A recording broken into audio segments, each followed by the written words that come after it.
On This Week in Sales, we're going to be looking at why you should challenge your sales target if it looks ugly for 2021. We're going to take a look at a study that shows 66% of sellers would rather clean their bathroom rather than update their CRM system, and how hub and spoke might be the future of selling from home, and much, much more. Hi everyone, my name is Will Barron, and I'm the host of, or one host of This Week in Sales. The other half of the show, Victor Antonio, joins me by the power of the internet. Victor, how is it going, sir?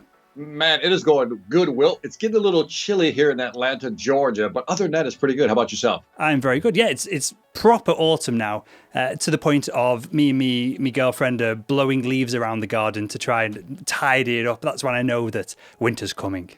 Why can't it just be autumn? Why does it have to be proper? So in cities in the US, do you not use this terminology of you might have New York and then New York proper, which is like the actual inner city? True. Is that how you say it? So you say proper, you're in the autumn. Yeah, not. It's just a little bit mild, and there's a few leaves here. Now, if I'm pulling out the leaf blower, the shit has hit the fan, literally. Got it. Or the leaves have hit the fan. There you go. Good. Well, let's jump into this, Victor. So first up, a report from Forrester that says sales leaders should not commit to unrealistic numbers for 2021. I've got a few points here, and there's a few recommendations, but Victor, just on the top of this, and this is from a slideshow presentation that was hosted on LinkedIn Live. How wary should we be as salespeople when we get numbers given to us right now for the next following year? How much should we be battling these numbers and trying to get them to become more appropriate? I mean, we're acting like this is something novel, right? that we're given unrealistic numbers every year. Of course, we're given unrealistic numbers. I think we're talking about because we don't know what the outcome of the pandemic might be, is what we're thinking about. But I think, I mean, it's always a challenge, man. When you've been in sales, I've been in sales. Every year, fourth quarter, the politicking begins, right? We start kind of like, well, I don't know if I can make this number next year. Well, I don't know if I can repeat it. So we start downplaying. Did you do that, by the way? Of course I did. Did you sandbag? We call it sandbagging. Yep. What do you call it? Exactly the same. So if I knew I had a big deal coming in Q1, Q2, and just the time frames I'd usually be working at, it would be 3 to 6 months lead time on working on a deal, selling medical devices to the NHS here in the UK. I just wouldn't tell people about it. I wouldn't even tell my manager and tell him or her to keep it on the down low. I'd just not tell anyone. Yeah, I mean, so this says sales leaders don't commit to unrealistic numbers for 2021. Okay, let's talk about that. Well, let's go through the bullet points. Let's see what they have to say. Okay, so there's and this isn't just an opinion. This is analysis that has been done by Forrester, and they say, and very specifically, they say this sentence: the worst thing sales leaders can do is sign up for unrealistic numbers. Now, Forrester's Phil recommends 4 ways to set achievable numbers in 2021. So I need your help to decipher some of this. Okay. I think you have more experience in corporate jargon than what my chimp brain does here, Victor. So the first one, arm yourself with third-party economic and budget data to justify your predictions. That makes sense, right? Yeah. Look at some outside sources, and that help. Well, that gives you justification to be realistic about things, right? Use some external market conditions that might be occurring in the market to kind of level the playing field before we spike any. That whole thing. Yeah, the jargon kicks in really quick. Yeah, okay, so I'm being serious about this jargon. We'll see in a second. So point 2. We're too late for this one. The planning process should have started before the fourth quarter. So I guess what they're saying here is if you've not already started planning the budgets moving forward and trying to make them more realistic with the uncertain market conditions that we're living in right now, you've made a mistake. But this is the big one. This is the one that I need you to help me decipher. Okay. All right. Utilize a structured planning process with a goal of measurable priorities that can result in plans that empower and motivate sales reps. Yeah. What? Yeah. So, I mean, one of the things we used to do, I totally get that one, actually. What it was is that, I'll give you an example. In the telecom business, if you get a quota for, let's say, I'm just going to say $1 million because it's a simple number, right? Sure. $1 million for 1 year. And instead of doing the 25, 25, 25, 25 split per quarter, what we would do is we would look at where we thought the waves were coming in. And so sometimes we would start out, okay, in the first quarter, all you have to do is hit 20%. And then you ramp it up from there. Or you hit your 30% in the first quarter because you knew that where the big nut was going to be. And then you structure it. So based on the information you had, you knew how to structure these quotas. And so by moving these numbers around, you could actually set a very low percentage of quota for the first quarter, kind of keep the salesperson motivated in the game, right? And hoping that the second quarter they'll pick up steam, so forth and so on. So that's how I view that. That's how I would structure my planning process in terms of compensation. Now, in terms of our planning process with a goal of measurable priorities, I mean, come on, that's up to salespeople to figure that out. Today, given the way we're using technology, I would assume the implication here is let's use some of the data to really help salespeople structure how they should plan their year out. What accounts are priorities, tier 1, tier 2, tier 3. That's what I think.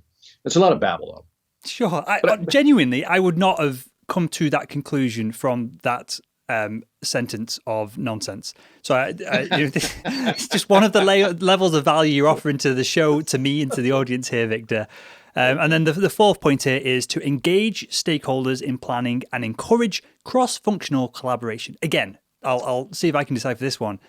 Is what we're saying here that we need to be less siloed. We need to get management involved in the bigger deals. We need to get marketing involved in perhaps carpet bombing some love bombs over these accounts that we're going after. Is that what we're looking at here when we're engaging stakeholders and encouraging cross-functional collaboration? Yes, and other functions would include like customer support, technical support, application engineering support. Let's all get on the same team. Let's all get on the same page. Let's really work together, share the information. If you hear something, you let me know. If I hear something, I'll let you know, all that. But the reality is that works at a certain level. But when the workload is heavy, people have to begin to prioritize. And so what I learned when I was in corporate America, and I had to work with cross-functional teams, is what I would do is I would take care of my cross-functional team. I knew who the stakeholders were within the company that were helping me put a proposal together. That was one department. Support was another department. Engineering was another department. I knew who my key players were. And you know what? Well, every time I traveled somewhere, I would come back with a bag of goodies, or I would take them out to lunch and I would treat them right. Every smart person knows that. Every smart salesperson should know that. So, Victor, you're off somewhere and you're coming back and you want to keep someone in the good books. What's in a Victor bag of goodies? Oh, I mean, it would be like bottles of wine. Sometimes it was like there's some local delicacies that you can, they're boxed up. Today it's easier because you can just go get it at the airport. But back then, it was harder to find local things at the airport. And so I would make sure that I would take one day or one evening to go shopping. I could pick up scarves. Whatever, if it was, for example, Argentina, known for leather and wine. Yep. So I would pick up leather gloves and maybe bring back some bottles of wine. And so I always got stopped by customs. So what are you doing? And I would just say, that's what I'm doing. They go, I get it. Go. Well, I won't ask you what you brought back from your trips to Colombia and what happened at customs there. We'll save that for this week in sales after hours or something. By the way, I have stories. I have stories. Okay, so we'll get into actually sharing content internally and sharing ideas internally in a second with regards to work at home. But what have we got next up in the doc here, Victor? So Gartner, one of my favorite websites to visit. I want to, this is not shameless promoting for Gartner, but it is shameless promoting for Gartner because I think they have some of the best studies and some of the most insightful perspectives. Whether you agree with them or not, it's a point of conversation, data point. So this is what Gartner is saying. By 2025, which is like 4 years away, maybe 5, right? Depending on how you look at numbers, 80% of B2B sales interactions between suppliers and buyers will occur in digital channels. I mean, that's huge. It continues. Gartner expects that by 2025, 80% of B2B sales interactions and 60% of buyers will occur in digital channels of B2B sales organization will transition from experience and intuition-based selling to data-driven selling. Now, merging their sales process, application data, and analytics into a single operational practice. What does that mean? Translating it is that we're starting to see this shift. Sales was always considered, let's just say 5-10 years ago, more of an art than a science. Sure. And what we're seeing is the full transition over more towards the 80-20 rule. Let's kind of use that, the Pareto principle, where it's now becoming 80% science and 20% intuition-based persuasion and influence.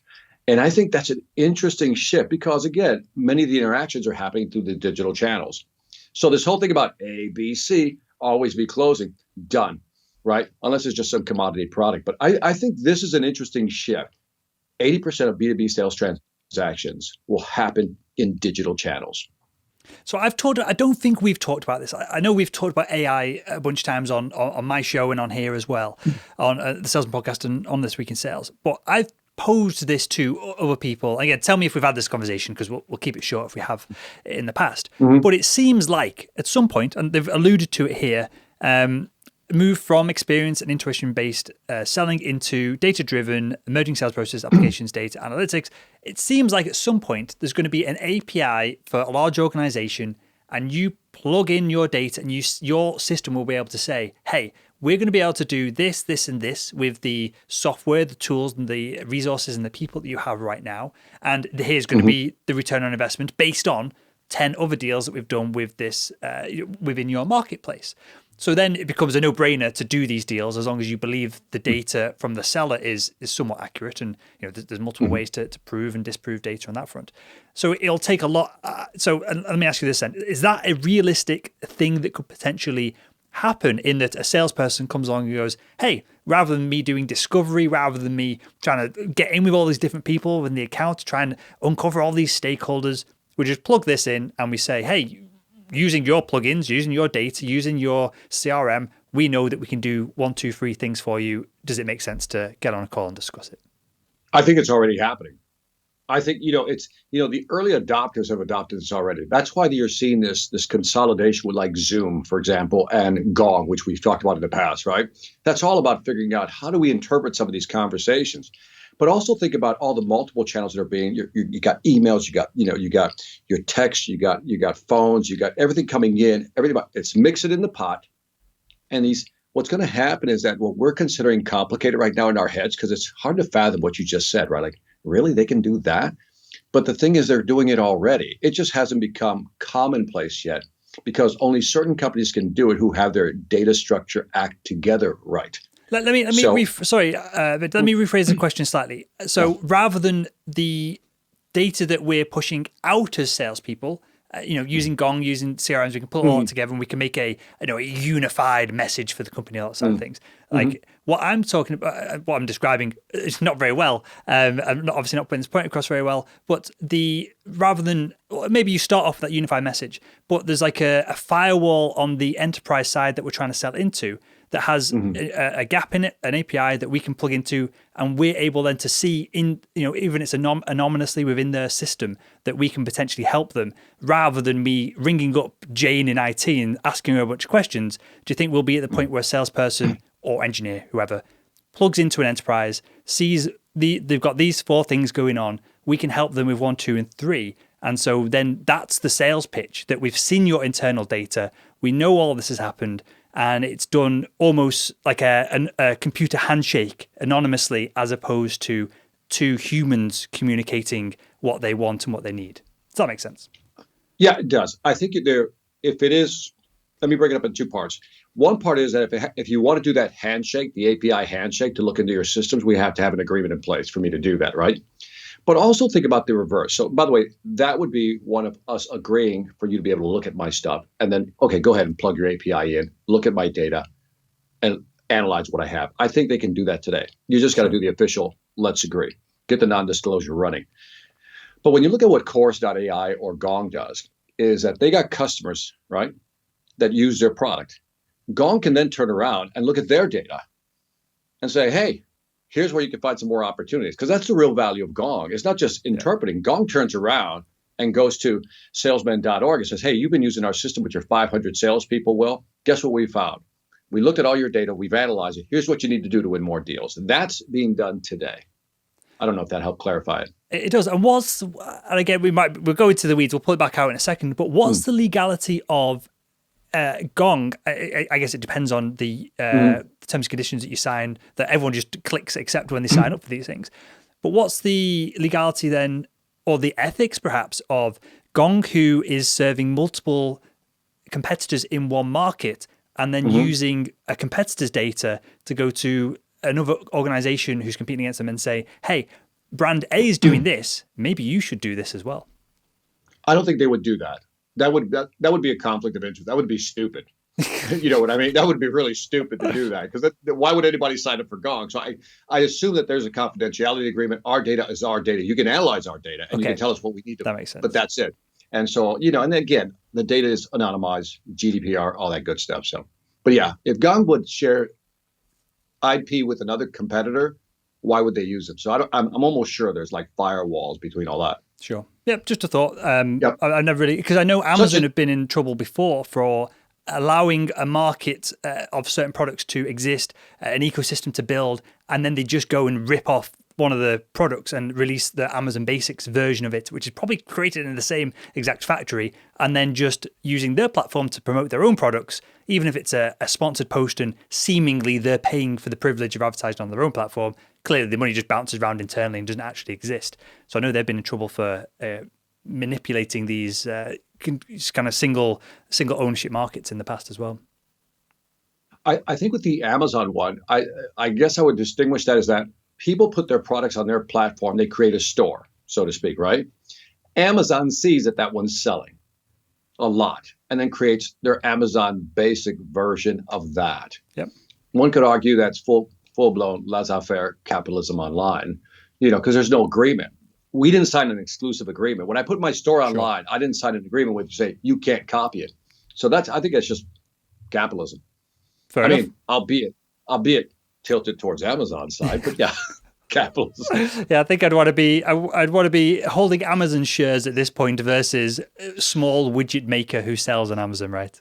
That's correct. All right. Cool. What do we got next? So next topic, how virtual teams can share better knowledge. We alluded and touched on this at the top of the show. So there's a bunch of points here, so we won't go through it all in one chunk. But despite many tech companies announcing that workers could remain remote going forward, leaders like JP Morgan's Jamie Dimon have called employees back to the office. And the concern here essentially is that whilst everyone is siloed, they can do their own job, they are finding that there is limited communication between each of these home-based silos. And so there's no innovation, there's less progression, there's less conversations, and if a mistake happens, it's easier for it to be swept under the carpet rather than picked up. So this organization, or JP Morgan and other organizations within this study, this is over at hbr.org, they are suggesting that this is very easily solved by managerial intervention, who are doing what they call guided meetings. So management booking meetings,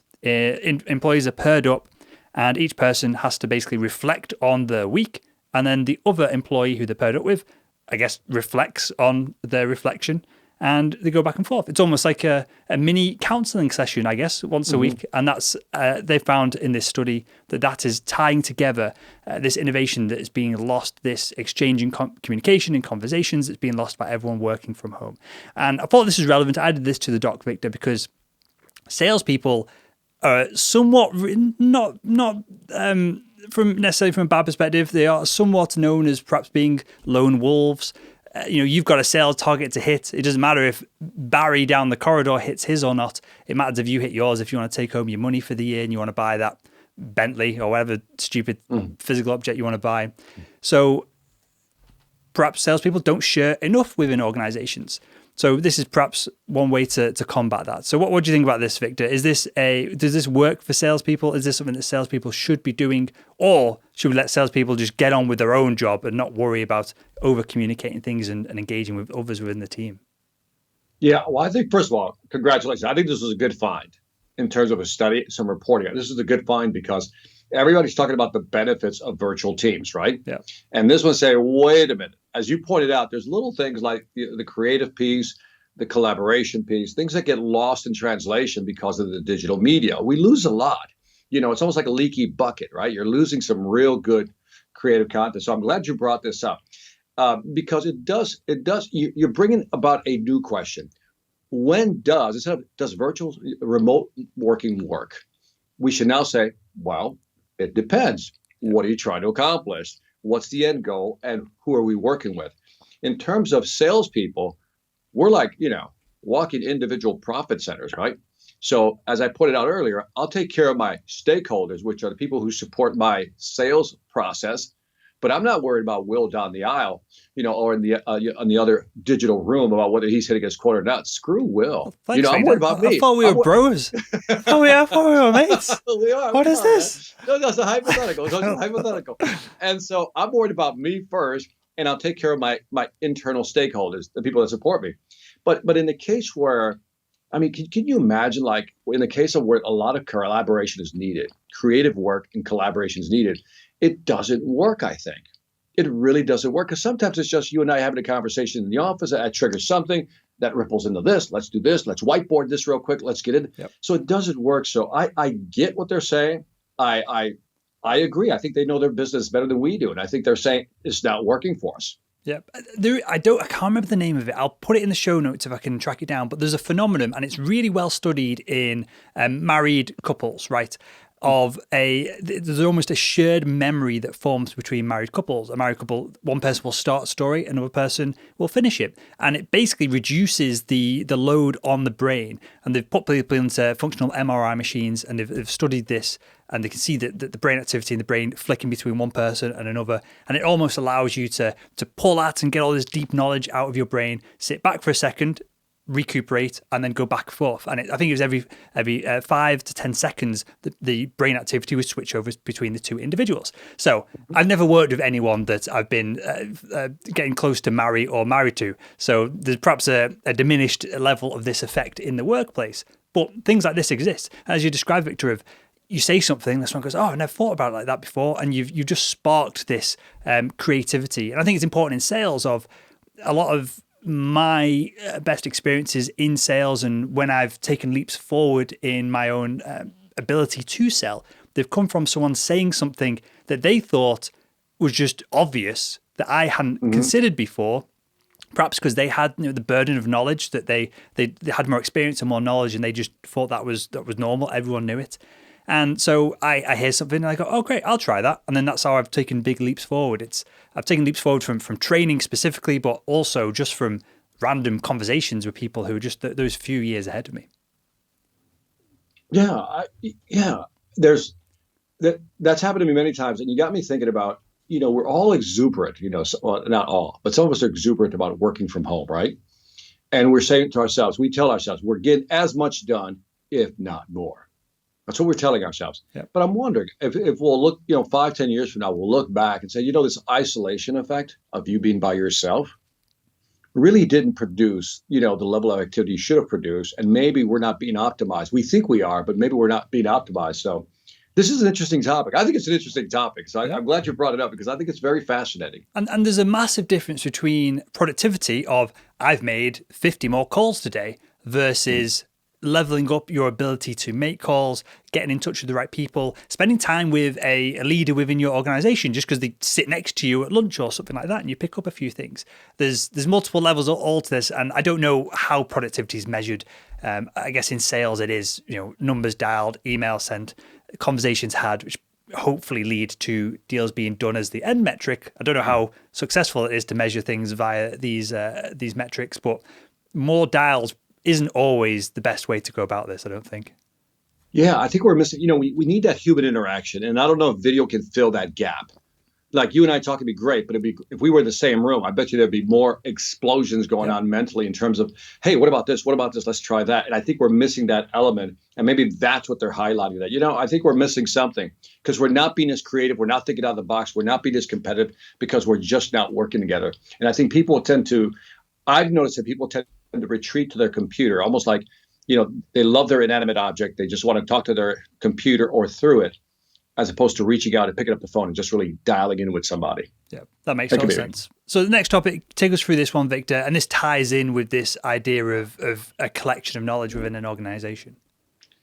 Well, I wanted to highlight this company because I was on a call, you have the Salesman podcast, I have the Sales Influence podcast, and I interviewed a gentleman over at Gong, who I want to talk to because he's in the content management strategy, right? I go, what? Content management strategy. And I don't think we talk about that enough. Well, I wanted to find out more. So I'm picking his brain. I'm like, oh my God, this is a great topic. And I think it's going to, by the way, again, we're ahead of the game. Well, this is going to be a major topic in the future. This will be a major topic. And what he was talking about, by the way, is Devin Reed over at Gong.io. And it was a great conversation. So we'll post it in about a week or two. But I was asking about, we were talking about managing content. Because I was like, well, what do you mean by managing content? He says, well, Victor, typically marketing develops content and we hope that salespeople will use it. Yeah. Right. And we all know what the rule is, right? The majority, 80% of it is never used. Salespeople wind up creating their own content. Marketing gets mad. Product management gets mad. Everybody gets mad because salespeople is not doing it. Then salespeople blame product management and marketing for not giving them the right tools and assets to actually sell. And so he says, what we're trying to do is figure out using AI algorithms to figure out what content really resonates by tying them. When somebody pulls content from the library and they tie that to a deal that was won, we have some correlation, not causation, but we have some correlation. So that was one aspect of using content. And in the future, you can imagine that the AI will be able to generate some content, right? Or at least highlight what content is needed. On the other side, on the marketing side, he was talking about how we're going to need different content. This is happening today. He says, what we're finding is that there are different pieces of content that the buyer needs to see on different parts of their journey towards reaching out or buying your product. So think about it. Different clients, different personas, ICPs, ideal client profiles, at different times of the actual buying cycle, looking at different pieces of content in order to close the deal. And I was like, okay, this is going to get fascinating because only an AI algorithm can figure this out. Like, how do we give the right content at the right time to the right person to ensure that the deal is closed? And then how does the system tell us what content needs to be developed? And so he mentioned a company called Seismic.com. So I went on their website and looked at some of their stuff, and I'm like, okay, this is where content management is going. So I wanted to highlight that because we are at the forefront. Well, again. So it's funny you talk about this, Victor. I have, and it was just going to cost too much money and be too much of a burden on mine and the team's time to co-promote with our own training. That's the focus of everything that we do, right? A content management platform that it's not on the size of Seismic. It's more for small to medium enterprises versus the enterprise, the large enterprise. But I've literally got what I think is the future. I'll send it you actually. I'll send you some of the plans so you check it out. I might even just post it publicly because we're not going to do it now to create a minimum viable product, like a test version of this. It was just going to be too expensive, too time consuming. But there's massive opportunity here, and I pull back to and this the whole genesis of what that project was going to be of. In medical device sales, I went around with an iPad that I just created some simple slides that showed the endoscopes. In fact, I might actually have. Here we go. So anyone who's watching our video, this is, I think it might be a urethoscope. I can't remember anymore. This goes inside the patient, and you look down one end of it. And it would. By the way, if you're listening to this, you need to come watch the video. It's much more entertaining. So this is legit been used. How it remains in my hands. It was I bought it on eBay secondhand after I finished up my last sales role, and literally it's got a ton of little rod lenses in. It's absolutely fascinating what's inside these, and I've won probably £300,000-400,000 worth of new business with my iPad. I just did a cutaway with several images that were company images that I just chopped up and placed together to show the little rod lenses that go inside this thing. Now, the point of this was that these are about, say, I don't know how much they are now, but back then it was, say, like $3-4 a pop for each one of these. And what happens is the surgeon uses it dead carefully, and then they pass it to the nursing staff. The nursing staff puts it in a nice tray, dead carefully, and it goes down to be disinfected. And the person who's disinfecting it doesn't realize what it is, and they throw it in a metal tin and smash it to bits, which costs these hospitals tens, if not hundreds of thousands of pounds a year in repair bills. So I've won via just this stupid, tiny little bit of content that I went in and did some training on the back of with my iPad, just explaining again the rod lenses within this endoscope. And sharing that with the everyone within the kind of handling circle of these devices. Just that one little bit of education would save them tens of thousands a year, if not a month, on these different products. And I'd sold on then the back of it. That would get me a foot in the door, and that's how I would go about doing these deals. So I then went to the team and was like, hey, we all need iPads. We all need this little diagram that I put together. And, it's not rocket science. I'm not reinventing anything here. It's just something that I saw in the field that I thought would be good for everyone else. And of course, I got massive pushback. Nobody cared. There was no central database to store this content and information. And I was told to, here, take this user manual and hand this to people instead. Stop using these unauthorized images and this unauthorized content.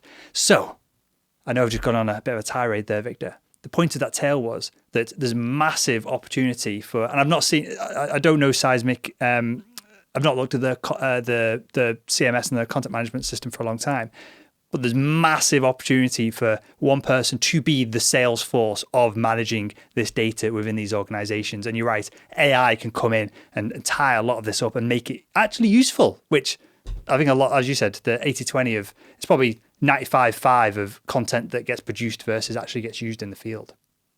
Probably. Here's a visual. By the way, I've had your frustration before. Victor, you can't use it. That's not an authorized image. I'm like, but it's selling. Yeah. At the end of the day, I still used it. Because salespeople will say, yeah, okay, I won't use it. Wink, wink. And then they go out in the field and they use it because they're responsible for a quota. They don't care what marketing says. But can I futurecast again? Just want to futurecast one more time in this context. Now, let's go back to your what is it, an endoscope? Endoscope. What is that thing you have there? Yeah. Right. And so let's say that now you're presenting via, in this case, we're doing it via Skype, Zoom, whatever it may be, right? And the AI is watching, right? It's measuring voice inflection, and then it's actually monitoring the conversation and the interaction. And then as you got to the part where you went on your pad and you started doing the digital board, right? You started writing. Mm-hmm. You would see enthusiasm spike. They would read the facial expressions, the micro gestures, and go, oh, this really piqued their interest. Yep. When he went into that demo, it piqued their interest. Look at their voice, look at the activity. And the AI will say, we need to do that. Because right here we see spikes in interactivity. Will was right. Will was right. I think that's the future right there. Of course. And let me just future pace slightly further, Victor. Have you seen this Google demo? It's about a year old now. It exists if you've got an Android phone. I think a Nexus phone, whatever the brand of the Google specifically built ones were, where a AI robot basically phones up and calls a hairdresser and books an appointment. Have you seen that video? Oh yeah, it's an amazing video. Right. I think the one I saw was I think it was a Chinese restaurant. They were trying to make reservations, and what was fascinating is that the AI, the voice, actually had like pauses, and hums. Okay. And the lady, this is not a disparaging remark, had an accent, which is quite heavy, and the AI was still able to understand it. So we had one person going, the machine, and the other person with a heavy accent, and they were able to make that reservation. That's amazing. That's where it's at. It is. And in the hairdresser example, the AI goes, hey, 1 second, let me just pull out my diary. And it's, again, to make it more real, clearly that the AI can see the diary in an instant. So the reason I bring that up, Victor, is how far away are we from Gong just being able to sell our products via a slideshow without a human?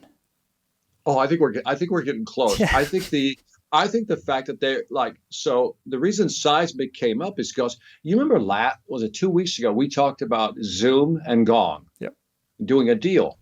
But what I didn't know, and I found out yesterday, is that they also did a deal with Seismic. So now you got Seismic, content management, revenue intelligence platform, conversations, Gong. And then you got Zoom, the actual medium. This is getting close. And I suspect, this is my suspicion, that Gong is building itself as a powerhouse, obviously, because they want to be acquired. Yep. By a very large company. Well, and I'm putting all my money on Microsoft. That's my prediction. Yep. Microsoft will buy Gong. I agree, because we covered it I covered it last week as you were kind of shielding from the storm, Victor. I had one of the product managers over at Salesforce reach out and send me a few behind the scene things, but then a public blog post that outlined that Salesforce have got all of this as well. Now, when I compare feature for feature, it is slightly different to Gong, and perhaps I don't know if they'd like me saying this, but perhaps they're playing a little bit of catch up just with even the user interface and stuff like that. But regards, Salesforce have built it themselves. I feel like once they've committed to that, then they're not looking for, I don't know anything about this, but from a layperson, it seems like they're building it themselves. You wouldn't build it yourself if you're looking for an acquisition. So Microsoft seemed like the key brand to be chasing after a Gong, and then maybe a Zoom as well, even though they've got Microsoft Teams and just grabbing the whole market. Well, that's what I'm saying. Microsoft would be wise just to buy Gong now before they get even more popular. Yeah. That's what I would do. At least, if not buy Gong outright, at least buy a good market stake, shareholder stake within Gong. And by the way, if Amit Bendov, the CEO from Gong, is listening to this, you should give us a commission, Will and I, for actually planting the ideas out in the field. So I'm just saying, throwing that out there, just in case he's listening. Because we're going to have people calling us shills, Victor, like as if we've already been given commissions and we're just trying to lubricate the deal at this point. Yeah. The thing is, I mean, for those listening to this week in sales, if you have a piece of technology you think it's worth us noting on this show, we're more than happy to look at the technology. But it's got to be good, man. It's got to be good to make the game here. Yep. Got to make the show. You got to be good. Yep. And very literally, just to reiterate that point, drop me or Victor a LinkedIn message. Send us a link, a video. Even better, I had a couple of people offer, and I'll talk about this with you off of Victor. I had a couple of people offer demos that would not go to a customer. They would be more of what an investor or someone would see. Because me and Victor, I don't want to speak out of turn, mate, but I think you like all the sales technology. You find it just as interesting as what I do, right? Oh, I think that's why we click on this show. And by the way, before I forget to mention, is that if you have a press release of some new acquisition, merger, new product, again, send us those press releases. And I don't know, they might make it on the show. So you're talking to two sales nerds right now. And we love this stuff. For sure. Okay. So we're going to go from a serious topic to we're just going to ruin all credibility with the title of this one. A study shows 66% of sellers would rather clean, and then it says the bathroom rather than their own bathroom. So I don't know if this includes cleaning other people's bathroom, which makes it way worse. 66% of sellers would rather clean the bathroom than update their CRM system. Is that surprising to you, Victor, as a title? And this comes from a Forbes article. It is not surprising. I mean, this has been around for quite a while. I mean, I think what they're trying to do now with different technologies to make it easier to put content in, but still, the human aspect of our conversation, sometimes we have to go in there and update, add notes. And it's just like, we as salespeople, we just want to run. Yeah. We hate stopping, to fill the tires, so to speak. And that's what this is. And there's the article continues, or the research that the article is based on continues. 90% of sellers complain that parts of the job takes longer than it should. The top areas listed were entering notes in the CRM system. I think we've all been there at 35% of individuals. Updating or working in multiple systems, which what we're trying to encourage here with our own acquisition of Gong into Microsoft. We're part of the issue here, Victor, with that one. Mm-hmm. And sales training activities. The sales training actually, I thought was surprising. I have never really had good sales training experiences in the different corporate sales jobs I've been in, but I would never have said it was a bad use of my time. It might have been boring as shit, to use one of a better word, absolutely boring as heck. But I never thought this is a terrible use of my time. But how much sales training are they getting that they would attribute 31%? I mean, what are you doing? Maybe they're training every day or something. Sure. Is that okay? So that's interesting. That number seems like really high. Do you know what I mean? I could see maybe product, getting to know new products, or maybe marketing, but training. Well, I know some teams do and we don't. I don't know what market this is. It's B2B, but I don't know if it's more commodity based or enterprise or whatever what it is. But I know a lot of teams will do a kickoff every morning and a wrap up every afternoon. I've never been in a sales team that's done that, but I've seen it from afar, and I would personally, having again not experienced it, so maybe my mind could be changed, but I don't think that would be a particularly great use of my time. Yeah, I don't know. I'm going to call Forbes on this one and say you need to vet your content a little more. I'm not. By the way, the first one, entering notes into the CRM system. My pushback to that would be, look, you can actually record. Like the dictation now is so easy. Why can't you just tuck your actual notes into the actual system, let it transcribe? So I'm going to call that one out too. Okay, I'm going to call that one out. Updating or working in multiple systems. Ooh, might have a point there. Sure. Sometimes they got legacy systems, they haven't collapsed. We're actually, by the way, let's correct ourselves. We're actually advocating the consolidation of into a monolith, a mega system, right? A Microsoft mega system, like a Salesforce mega system or whatever other mega system there is. So yeah.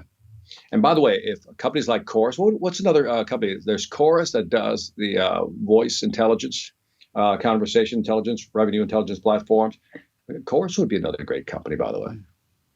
Chorus is looking like it's moving up. So pushing Chorus too, I know. Yeah, I think I've got the CEO of Chorus. I'll drop you an email if it's. I don't want to. I've said too much. I've got the CEO of the company coming on. If it's a good interview, I'm just going to say I'll drop you an email with his what's details, his name? Victor. Is it Roy? Yep. Ranani? I don't know off the top of my head. I don't know. A lot of these interviews, just for the audience's sake, it's not me being ignorant, come from PR people. By the time you've been through 500 PR emails and pulled out the people that you actually want to interview, names tend to get lost until you actually speak with them.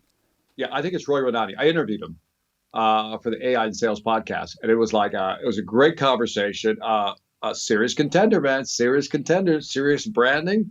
Gong. Watch your backside. I'm just Googling it. Jim Benton. Jim Benton. No, that's not the guy I talked to. We won't go. Okay, we'll leave it at Roy Ranani is the president and co-founder. So we're on the right tracks. Gotcha. Okay. Good and man. So, but there's some what's this other data point? They got some other data points here in this article. Well, so the one that really stood out to me, Victor, was only 47% of sellers use their CRM regularly, and only 40% use it as is intended, I guess, by a sales engineer or the back-end CRM engineer working at these larger organizations. That blows my mind, right? Because I'd buy those numbers. Really? I back Forbes on that one now. I'll say Forbes, I kind of believe you now. 47% of sellers use their CRM system regularly, and only 40% use it as intended. I think some people just use it to put the information in so management gets off their back. And then those who use it as intended, I'm almost sure that if we were to break that, what sellers are, and if we were to look at SDRs and BDRs, they're the people that are probably using it correctly. And the outside salespeople are probably the people complaining about entering data. That's how I would slice that pot. I could be totally wrong, and people can actually call in and tell me. Well, I know when I was in outside sales selling these endoscopes, medical devices, camera systems, and we were encouraged to go and see the customer or the potential customer, then sit in the car, fill it all in. Otherwise, obviously, after you've driven to the next hospital, got to your next account, you've forgotten half the conversation that you've had. And that was a real pain and struggle for me because just logistically, it's just awkward working in your car. So, yeah, probably you're accurate there, Victor, of the outside salespeople are just trying to dump it in, or they'll come back to it later on. Or I even remember I used to have a little notepad and I used to jot out notes and then try and fill it in at the end of the day. And then I used to get pushback from sales leadership, sales management for doing that because, rightly so, you're forgetting half the stuff that you're writing down. And then the information gets distorted the longer it takes to put it in, and you lose a lot. But when I was talking to Roy over at Chorus.ai, I think he was the one that he shocked me when he told me this. I'm almost sure he was the guy. He said only 5% of the conversations that outside salespeople have with their clients actually make it into the CRM. And that's why Chorus, Gong, and others exist, because they're trying to get those conversations in there. So fascinating. Fascinating. Okay, so with regarding to recording calls, you've got a note in here from riverside.fm. Tell us about that, Victor. Well, I wanted to give you an update. This was really for your ears and eyes only. But, by the way, I wanted to talk about it on the show, but really just have a conversation, because I've been using riverside.fm, and riverside.fm is like almost like Zencaster would be its direct competitor. And it's a conferencing tool, right? Recording conferences, interviews. And the good thing, what they do is that they upload the video and the audio on each side into a cloud, and you can download it, right? So you'll reduce the noise, if you have a bad internet connection. So I want to report that I like the product. The GUI is easy to use, so I would recommend it. So if you're going to record interviews, I think it's great. Also, they can do live call-ins. Really easy. Somebody can video call in, jump right in there, and do the call. Perfect. Downside is when we do international, like you and I. Sure. I notice it just can't handle it. And I don't think it's the software. I think it's just a connection. And I think the sensitivity to those connections really impacted. So if you're looking for, I guess that's why I put it under the technology section. If you're looking to record interviews and have live call-ins, which I doubt most companies want to do, but Maybe they'll have a guest CEO come in and want to just talk about something. This is a great software to use. Riverside.f. I endorse them 100%. I'll check it out. I saw the Zencaster equivalent for video. This is, isn't it? And I like the idea of recording it locally. If there's any issues in, stutters with regards to the connection, that is something that I use Skype for all these recordings. We're recording on Skype right now to remove remove the fourth wall. Is that correct? Yes. To remove, I think it's the third wall. I thought it was the third wall. Well, we're beyond the third wall now, Victor. Whatever. We're going to start. Okay, we're now inventing the fifth wall. Okay, we're enlightening the seventh dimension here of sales communication with the audience, and I use Skype. I just find it's really, I think it's just really robust, and there's a reason why these systems are not very ubiquitous. There's not a million video conferencing systems. It's because the prediction algorithms, I guess it's some form of AI, to keep frame by frame data. Trying to do this podcast 5-6 years ago with Skype is a completely different experience, even though the program looks exactly the same than what it is now. And more power to any of these organizations that can get going. It's the same with video hosting. The only companies that host videos are the tech giants that own massive data centers. Because if you want to start a competitor, the only place you can host your video is within AWS of Amazon or over at Google servers. And so they're never going to give you an opportunity to compete. And I think it's the same with some of the technology that's used in these video communication platforms. Yeah, they're evolving. Like I said, I think it's a great tool, and I don't know, we'll see where it goes. But my disappointment, and this is for the people at Zoom, listen carefully. I said, I like you. You're easy to use. Everybody knows how to use you. You're like the go-to standard. I get that. But please, can you do something about the resolution when you record an actual video call? The resolution is I think sometimes I got as low as 390 or 360. I forgot what the resolution is. I feel like I'm back in 1980s watching something, and it's garbage. You can't use it. I don't know why Zoom cannot up their game on their infrastructure and provide high quality video. Dear Zoom, please let us know here at This Week in Sales why you can't do that. Well, let me take a guess. It's probably that they're just so overrun because Zoom became the Skype of the moment. I know how to describe it. We talk about I'm going to Hoover the floor, and Hoover's a brand. I feel like Zoom is now, I'll just Zoom you later on, as opposed to we'll do a video chat. So I think just it became such a part of the zeitgeist over the past 6 to 12 months that they're probably 10x the amount of traffic on their servers. And there's probably a bunch of really unfortunate engineers who are sat just mopping the sweat from the forehead right now listening to this, Victor, who are trying to just keep on top of all of this. There's two things that impress me with what you just said. One is that you've taken an empathetic role with a company not delivering great service. That's amazing for you because you're usually criticizing, right? So the other thing is that you managed to slide in the word zeitgeist. Nice. In that conversation. Very nicely done. And if you asked me to define the word zeitgeist, I don't think I'd be able to. It's the spirit, right? It's like the spirit of. The spirit of. The problem is, I also look up zeitgeist. Zeitgeist. I think it's the spirit. In the spirit of. Okay. The problem is, Victor, I talk a lot of nonsense, and I'm also a terrible salesperson. So, zeitgeist, noun, the defining spirit or mood of a particular period of history, shown by the ideas and belief of the time. Very well done, sir. Very well done, sir. I would have never been able to pull that out. I got the spirit part right. I didn't get it within a particular time. But see, we're much more than a sales show. We're a lexicon show also. There's going to be some. We're going to have philosophy corner next week, and we're going to get into. I don't even know any philosophers to throw in there. Why do we sell? Okay, next up. Now, I wanted to hide this from you and ask you the question, but I put it in the docs. You've probably already seen it. This is a report from chiefexecutive.net. I was going to ask you the question, Victor. The missing sales metric that mean CEOs' successes or failures. What is that metric, Victor? So what is the missing sales metric? What is the missing sales metric? Well, if I look at it, I looked at the note right now. So dang it. I wrote a book around this that I still have not released. Oh, wow. What's the book titled? Or is this something that's coming, or is this something that's been sidelined just before I dive into Can I it in say too this? much detail. This is like no joke. This is like no joke. I finished the book. It had 2 titles, but I settled on Mastering the Upsell. And it's like almost 200 pages. I've had this done since March, fully edited.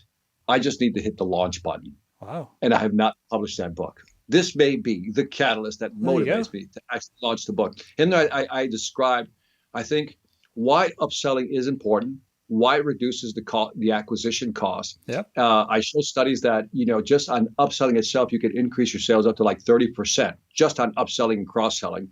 And then I give 16 different strategies that you can use to upsell products, and then the pushbacks and so forth and so on. So I might have to just, boom, release the book now. It sounds like we planned this to pitch the book, but yeah. It does. It does. I'm like, I just literally looked at it. I just said, oh, upselling, is that it? I never would have guessed that. I never would have guessed that. All right. Well, that's it. I'm launching the book. You should do. We'll tie it in. I'll when the book comes out, I'll link it in the show note to this episode as well, and we'll get it in the video descriptions to drive some traffic to it there. Good. Right. So this report, and tell us if this aligns with what your book's about, Victor. But chiefexecutive.net, they share that new logos are going to be more difficult to land as many companies pull back from trying new services while they try to survive a tougher business environment. According to Gartner, only 28% of sales leaders say they're meeting their cross-selling and upselling growth targets. So people know that they should be doing it because they can answer a quiz and a poll that they're not doing enough of it. But seemingly the gap is your book of them not knowing how to do it, perhaps. That plus what I've discovered in my research is that if you don't make upselling part of your sales process, it doesn't happen. That was the big aha as I was doing research for the book. And because I asked people, where's your upselling step? They're like, what?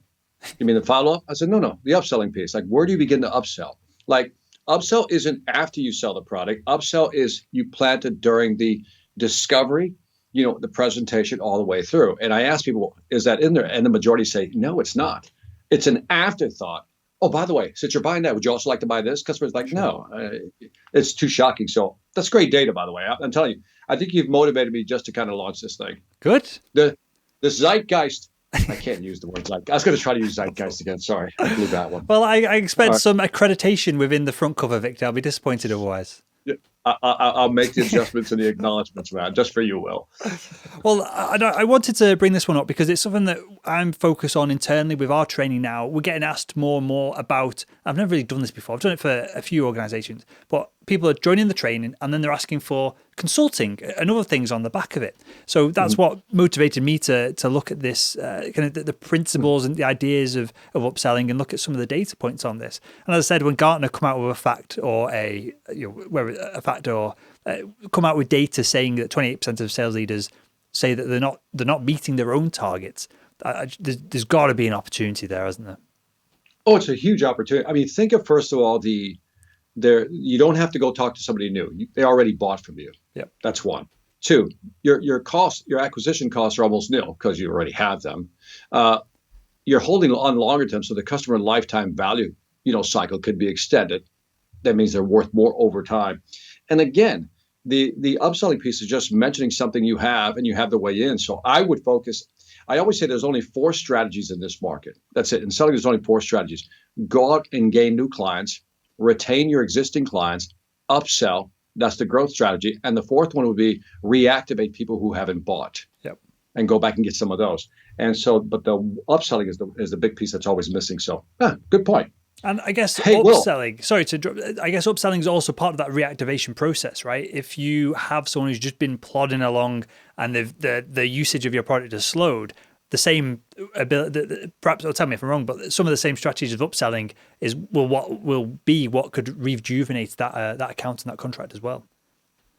Oh, absolutely. Great point that you highlight that, because that's really more like it could be a sales function, but it could also be a marketing function. Sure. Like marketing can reach out and say, look, we realize you haven't bought in the last 6 to 12 months.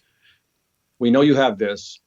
Here's what we're doing. You know what I mean? So marketing can play a major role in the upsell and cross-sell. Marketing and sales for those growth strategies and reactivation strategy, perfect 1-2 punch. Look at this. We're helping companies for free here, Will. I mean, it's a shame.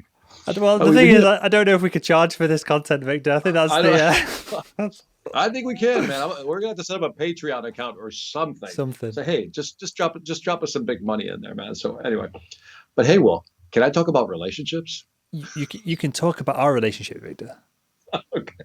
So did you know that building relationships on a sales calls is important? So in this article, okay, I threw this in here because sometimes when I read something, I go, I get it. It's obvious, but sometimes we have to state the obvious. And so I wanted to put this under, sales training because I want people to remember this. And I'll explain why this was really front and center with me. Building a relationship with someone you can't see can be difficult, but simply changing the way you talk can make a big impact. Here are 6 tips for using on the phone or a video, I assume, also to your advantage in making connections.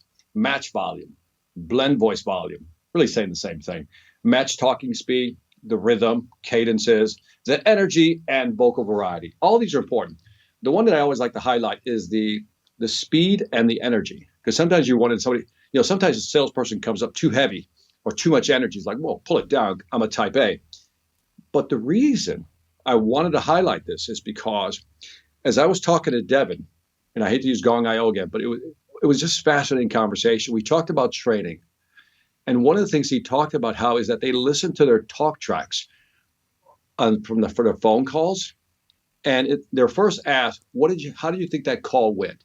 And a lot of people say, oh, killed it. I know I nailed that call. And then they have meetings, I think, once a week to review some of these talk tracks, the actual audio. So people sit in a room and everybody listens to each other. And it was interesting how he was talking about how listening to your voice, you're like, oh, I blew that one. But then, when somebody else puts their talk track in and everybody's listening to it, you begin to understand because you hear the right cadences, you hear the right inflections, you hear the right tones. And I just want to highlight that this is a skill set. Much like upselling is an undervalued skill or sales process, this is an undervalued skill, in my opinion, video or phone. That's why I wanted to talk about that. And it makes total sense. How much value do you put into things like, because I don't know where I stand on some of this either, the skill sets of being able to lead a conversation or set up your frame I'm going to use weird terms here that sound outdated in 80s and 90s sales training-esque, but we'll be able to discuss on the back of them. So basically being like the alpha in the conversation, leading it and pushing people to fall in line with your cadence and speaking and the speed of things rather than you matching theirs. How much if you were to do training and that question was brought up, Victor, how much would you put on that as a valuable part of the skill set, as opposed to what we're talking about here is being polite and building rapport, isn't it? Right. I mean, the emphasis I would put on, if it was a full day of sales training, I'd probably give it a full hour just on this. That's what I would do because I think it's that important to get because the thing is you can read a script. But we all been on that phone when a person sounds, you could tell they're reading the script well. And it takes you to kind of memorize this and then say it the way you would say it. And putting a pause here, inflection there makes all the difference in the world. So I think this is a skill set that's not going to go away. Even as much as we bring on machine learning and we go towards the science, that 80-20, that 20% is still going to be some of this, that I feel comfortable. Your voice is very soothing to me. Yeah. Now, you could argue, because we're future casting again, that the AI one day, based on that Google experiment you saw, will be able to do all this naturally. Well, imagine if Skype, Zoom, whoever, pitch corrected your voice and did some of this for you. You speak your words. Like I know Google earbuds have this, I guess it's connected to the phone, but you're able to speak English into your earbuds and then someone can hear Chinese in theirs. It does real-time translation. What if all of this can be done automated for you? And because and the context of this, everyone listening to this and watching this, clearly Victor is a professional public speaker with decades of experience. When you listen to his voice, the tonality, it goes up, it goes down, there's excitement, there's pauses, there's stops and starts. When you listen to me, I sound just like the random fella off the street you'd selling your pork pies or sausage rolls in a shop. No, you don't. No, it is, and it's something that I'm trying to improve. It's something I'm working on. So I'm going to ask you in a second any resources or anything you'd recommend to improve it for myself. But what happens if AI can do all of this for you? Like we have auto tune for rappers to sound weird on rap tracks. Can we not do this automatically? Someone speaks into a phone, camera, microphone, and AI does this work for us. Oh, by the way, changing their octaves, intonation, I think it all exists. It's the accuracy that people worry about. You know what I mean? And those human interactions, how accurate can the machine algorithm be? So we're not talking, can it be done? It can be done. It's how accurate is the machine and how consistent is it that we are comfortable letting the machine handle it. But yeah, 5 years from now, 10 years from now, I mean, even that's going to be AI'd away. I think we're just doing ourselves out of a job here, Victor, of all this. So let me ask you this, because I think this could be useful for the audience. Because again, because I listen back to these shows, there is a massive difference between the way that you speak. It's far more interesting. It's clear that you've trained this and you've worked on it and practiced it. And it's clear that I'm a fella from the north of England who hasn't done much work on this, who's doing a podcast for 5 years, who should have done some work on this in the past. What would you recommend to someone who wants to improve the ability to, I guess it's public speaking, right? The ability to speak and tell stories and be more interesting via the vocal tonality and pacing and things like that? I think the obvious one is listen to yourself. You just listen to yourself. The other thing that I realized years ago is that I think I have to say something, and I have to say it at a certain speed so people get it, and I feel like I need to get it out. Yep. It sounds like that, right? And I've learned that what happens is like drinking from a fire hose. You're not giving the other person a chance to absorb. So if you become very empathetic, which I know you are, because you empathize with those people at Zoom. If you empathize with people, you go, you know what? Let me break this down into chunks so that you can understand exactly what I'm saying. So let me walk you through it. And then when I go to go fast, I want to generate that excitement. I'll do this, ABC, 1, 2, 3, 4, 5. Let's do that. But you know what I mean? And just practice that. I don't know how to also explain it, but you don't have to spew it all out because you think it makes more sense. Sometimes it's giving people the pauses to give the other person a chance to go, okay, got it. Okay, got it. And be comfortable with that pause, just like you did. When you did a little experiment, you were saying what I do, when you were mimicking me, you sounded like me. Sure. Because you were adding the pauses. That's all it is. That makes no sense. Well, I will, because I do just throw a load of stuff out there. Now, for the rest of the show, Victor, I'm going to be a bit more intentional about now I feel like I'm holding back, and I feel like the show's going to take 4 hours to finish if I carry on like this. Yeah, don't go that slow. Hey, Will, I want to jump to the book review so we can wrap this up. Okay. Fine. Look, I rarely get excited about a book. There's a lot of good books out there, but I'm reading this book. I don't even know who this guy is. I think it's Dave. How would you pronounce that last name? David. I wanted to say Primer. It's Priemer. It looks like Premier spelled wrong. Premier. I know, like Premier spelled wrong, right? And so David, Premier, Primer, whoever you are, doesn't matter. All you got to do is remember, this book came out in April. It's titled Sell the Way You Buy, a modern approach to sales that actually works, even on you.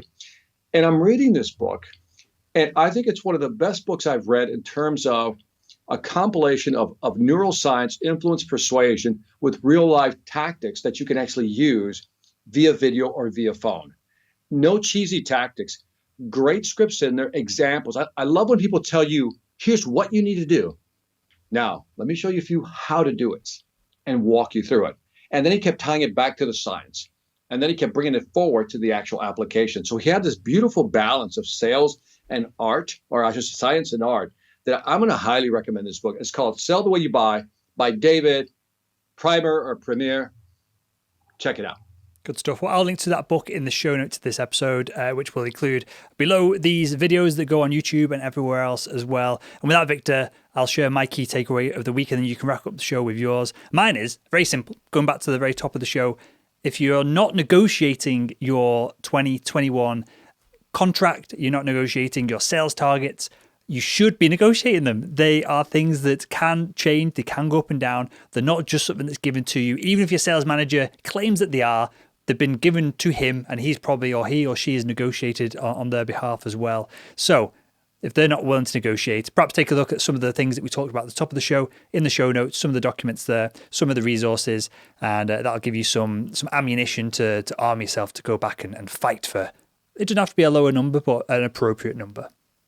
That's a great point. Like I said, start negotiating early. We always did that. Like we started to negotiate like in the third quarter, even before the end of the third quarter. We were already negotiating. We're setting anchors. I don't know if this, they're going to have the budget next year. I don't know if we can really hit this number. But and then we had, I don't know how you did it. We had to go in there and face a committee of people from the company, everybody represented, right? Yeah. You got manufacturing, product management, and then you have to give your pitch. And then they would have that discussion where they go, wait a second, Victor. All the whispers going on at the table. And they're like, bam, here's your number. You're like, no. So some people would walk out of there with big smiles. Some people would walk out there very depressed. It was really interesting to do that. My big takeaway from the week was the conversation with Devin about how we're using conversation and content. That was the big one for me because I never really thought about how we're going to use content, how we're going to manage the content. And as the buyers go along in their journey, how do you use that content to pull people in? Tie that in with Gartner's data point about, 80% of buyers are not going to go through digital channels. And it's in my head, I'm going, where is this going, Will? We're seeing the digital transformation of the sales profession. And I'm still trying to figure out what does that look like in the future? And that was my takeaway. He gave me more, I guess he just threw more fuel on my mental fire to go, where is this going? So I'm excited, but also there's some anxiety because you're trying to figure it out. How is this thing going to roll out? Amazing stuff. Well, I'll probably quiz you on that next week to see if some of the pieces have come together and you've got any new insights on this, because it's clear content is becoming more important and salespeople trying to blag things on the phone is becoming less important over time. Do you think that's fair to say? I think it is. Good stuff. Well, we're in agreement, as always, as we project the future. We'll project enough, Victor, right, and some of it will be right. And by the way, we should let large corporations know, enterprise corporations know that if you really want to understand where the market's going, the future of selling, you should watch This Week in Sales. With that, my name is Will Barron. That is Victor Antonio, and we'll join you again next week in sales.